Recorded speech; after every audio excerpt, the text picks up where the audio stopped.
Hello साथी हो र हामी चाहिँ यहाँ गुरुजीको लागि खाना बनाउँदैछु। पुरानको ठुलो गुरुजीहरूको लागि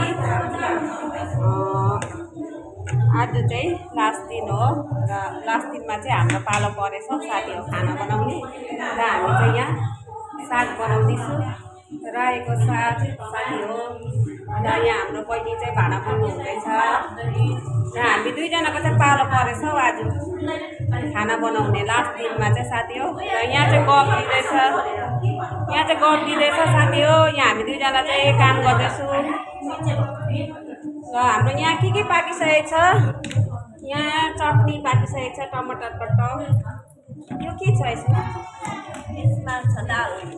यसमा छ बन्दाकोपीको सब्जी, बन्दाकोपी आलुको सब्जी। यसमा टमाटरको अचार र यहाँ चाहिँ हाम्रो पालङ्गी साग भुटिसकेको रहेछ र यसमा चाहिँ हाम्रो दाल रहेछ है। आजको आइटम चाहिँ हाम्रो पुरा रहेछ आज लास्ट दिन भएर होला। र हाम्रो यहाँ चाहिँ रायो साग पनि बनिँदैछ साथी हो।